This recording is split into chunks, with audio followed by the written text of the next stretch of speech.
Welcome to the fourth and final episode of The Gift of the Jab, a short podcast series in which we talk to key members of the UK Vaccine Task Force about what it was like to be part of the biggest, most complex vaccination programme in UK history. Last time, we discussed the challenges of the programme and what made it a success. Today, Tessa and I, along with our guests, will be reflecting on the monumental achievement of the successful completion of the programme, what brought it about, and what its success meant to those involved. Looking back now, nearly 2 years after Margaret Keenan from Coventry became the first person in the world to receive a COVID-19 vaccine on the 8th of December 2020, I feel immensely proud to have been part of it all. I've just come back from a holiday in Crete, and I was reflecting on how the work that we've all done collectively has really enabled travel, has enabled things to open up. I just think back to even a year ago, we were just emerging and didn't even know what it was going to look like, what is normal with all the variants that were coming through. This has been a phenomenal experience and a huge success, and I just feel incredibly proud and privileged to have been a part of it. I was in the really unique and privileged position to have experienced both the NHS side and the Vaccine Task Force side, that whole end-to-end pathway. What an extraordinary thing to have been a part of. I think everybody was involved in the programme looks back on it with that same sense of pride, Tessa. We asked our guests what they remember as highlights of the programme. Here's Dr. Jasmin Kee, the VTF Technical Lead. Highlights, many highlights. I think we had, frequent meetings where we provided updates on each of the different vaccine developers and how they were progressing and what that meant in terms of what the UK supply would look like. Would it be on time and in full, or what were the risks to the delivery to the UK? And I do remember in one of our meetings, the team presenting out on their projects. And usually we had some kind of amber and red risks on some of the projects. And there was one period of time where all our projects were green in terms of a risk. As Jasmin says, the physical delivery of the vaccine was certainly a challenge. When we got that first delivery, Matt Skolsky, Tim and others in the supply chain team were trying to track and manage it in. Matt stayed up all night tracking that delivery into the country, and we were just thrilled that it had physically arrived without incident or issue and that we got that first delivery into the country. That was a definite high point for me. Claire Miller, a project management consultant who was involved in a number of the different vaccine projects, also remembers the moment the first delivery was made as a significant highlight. I have very many fond memories which will stay with me and lots of highlights. But I guess the overarching one has to be when I got the message to say that the first delivery of one of the vaccines that I was leading on was at the port waiting to board the ferry, and then the message to say that it had arrived in mainland UK, then the message to say that it had arrived at our warehouse. And then a few days later, which did come as a complete surprise, was in the media that the first person in the UK to receive the first dose. That was quite special, knowing that I'd played a very, very small part in making that happen. David Scorbatti, an analyst for the NHS, also has a distinct memory of the day the first dose was administered. I was on a train to London when on my phone came up the news of the very first person receiving a vaccine. And I don't think I can ever forget seeing her picture on my phone sitting on this half-empty train and just bursting into tears on the train, because I was so happy and so proud that it was finally happening. I think the moment when the first dose was administered was one that everyone in the country remembers, but particularly those who had poured their heart and soul into making it happen. I think the highlight for me was actually a few days before the first jab was administered on the 8th of December. It's partly a reflection on the work on the NHS side. It was when freezers were delivered to various acute hospitals across the country, and I actually wept with joy. I felt so emotional at that moment. As soon as I knew we needed minus 80 degree storage for vaccines, I spent 6 months trying to get the resource and the funding to coordinate that with the 12-week lead-in times to get freezers from around the world. The timeframes were so short. Of all the things to get emotional about, I got emotional about freezers being delivered. It was just this emotional point of the programme to see it coming to fruition and all the planning and thinking through coming together in one point. All the questions about how to store the vaccine and who would have the skills and the training necessary, it all came together for me at that moment. Getting the vaccines out to remote locations was a particular challenge, as Richard McWilliam, project manager, remembers. For example, obviously, the Scottish deployment programme had the challenges involved with getting vaccines which were stored at ludicrously low temperatures for transportation out to the remoter parts of the mainland and also to the islands. And so the information that I was able to provide and able to get from the vaccine manufacturers helped them to overcome those challenges. So it was hugely rewarding. In the next clip, Jo Crowhurst recalls her favourite memory from the programme and reflects on what she thinks made it a success. Oh, very definitely. It was the 2 days, the first Pfizer and then AstraZeneca soon after, had been licensed by the MHRA. And then we got the news that the batches had been released and they were on their way. That was absolutely brilliant. I remember being on the call, and it was like the NASA moon landings, just everybody standing up and cheering. It was brilliant.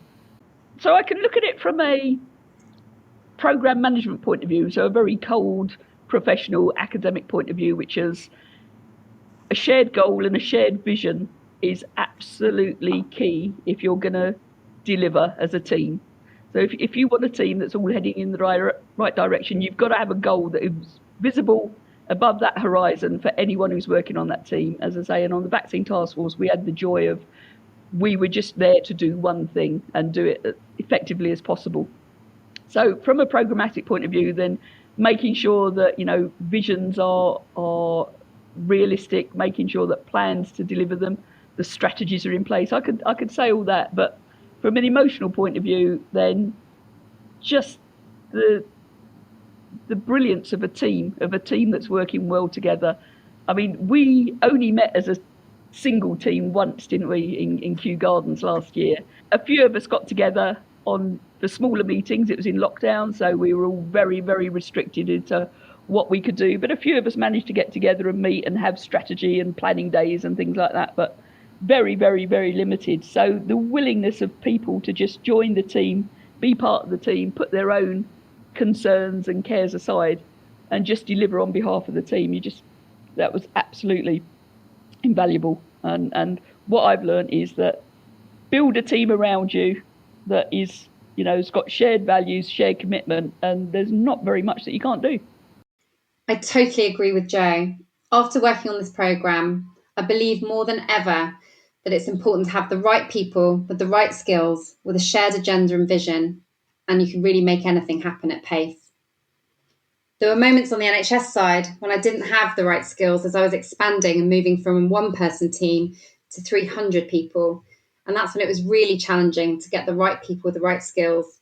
But once it all came together, the right people, the right specialisms, it was extraordinary to see how things would just move forward in leaps and bounds.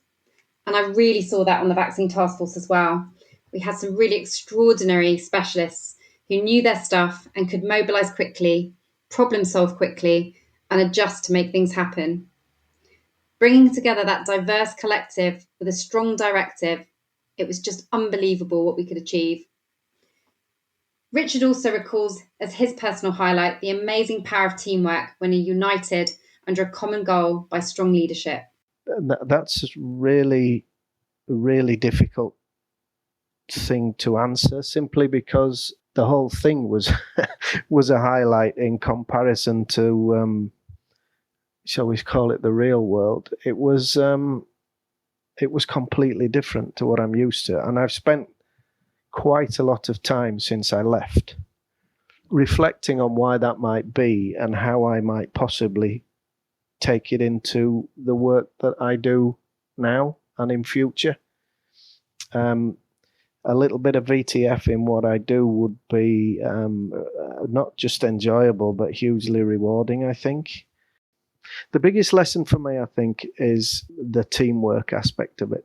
I haven't been in such a cohesive team since I left the school rugby team, which was quite a while ago. That's the bit that I will do my best to take forward into the work I'm doing now and also future work, because I think it made the team perform as well as it did. Clearly, there was some outstanding leadership and there were some outstanding individual efforts. The thing that set it above anything I've ever been part of, with the exception of said rugby team, was the fact that it worked so well and the leadership was so excellent, and it just felt something you could be part of. David Scorbatti also picked out teamwork and leadership as key strengths of the programme, despite the challenges encountered along the way. I've never seen so much talent working with so much passion and energy. I learned so much from this programme. Sure, there were low points and there were things that I don't want to learn from the programme, but the amount of beautiful things that I saw, some examples of immensely positive leadership, some examples of incredibly outstanding work, examples of passion and desire to genuinely do something great for everybody in the country. I've definitely developed a huge... The program forced me to appreciate in more depth how complicated everything is. The moment you look into your colleagues' work, the more you're exposed to the challenges of everybody's role in more depth, you really appreciate how much talent it takes for all these different organizations to come together and contribute to the population's health every single day. I think this programme will have left a lasting impression on us all.